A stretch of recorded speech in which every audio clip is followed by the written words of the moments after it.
maqaansa seenaa jijjiira kunoo anis galataafani dhaabadhee jira. Shaadaa'idha maqaansa seenaa jijjiira kunoo anis galataafani dhaabadhee jira.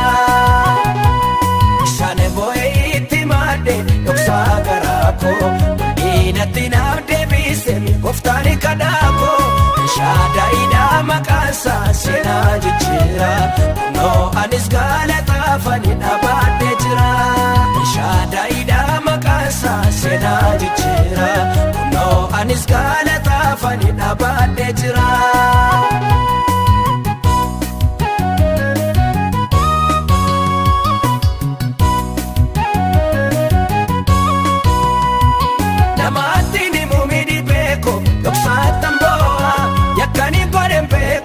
Chani bayeni madaa kana hundumaa gooftaan koo irraanfachiise karaa ol kaarol baase buna dhaabachiise. Shaane boo'ee itti maadde dhoksaa garaa koo inatti naaf deebise gooftaan kadhaa koo. Shaadaa'idha maqaansa seenaa jijjiira kunoo anis galataafani dhaabadhee jira. Shaadaa'idha maqaansa seenaa jijjiira kunoo anis galataafani dhaabadhee jira.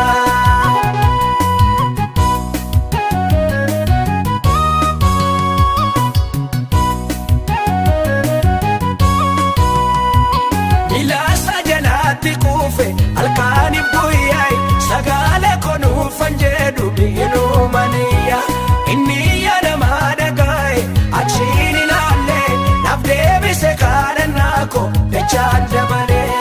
Shaane boo'ee itti maadde dhoksaa garaa koo inatti naaf deebise gooftaan kadhaa koo. Shaadaa'idha maqaansa seenaa jijjiira kunoo anis galataafani dhaabadhee jira. Shaadaa'idha maqaansa seenaa jijjiira kunoo anis galataafani dhaabadhee jira.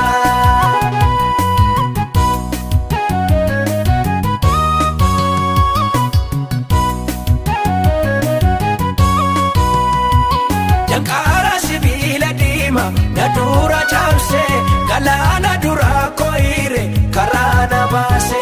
Nan barbaadinaa injiru ani lafaa kaleessa kunoo waaqni ana manaaddo seenaaressa. Shaane boo'ee itti maadde dhoksaa garaa koo inatti naaf deebise gooftaan kadhaa koo.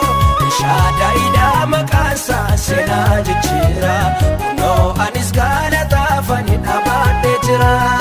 Shaadaa'idha maqaansa seenaa jijjiira kunoo anis galataafani dhaabadhee jira. Shaane boo'ee itti maadde dhoksaa garaa koo inatti naaf deebise gooftaan kadhaa koo. Shaadaa'idha maqaansa seenaa jijjiira kunoo anis galataafani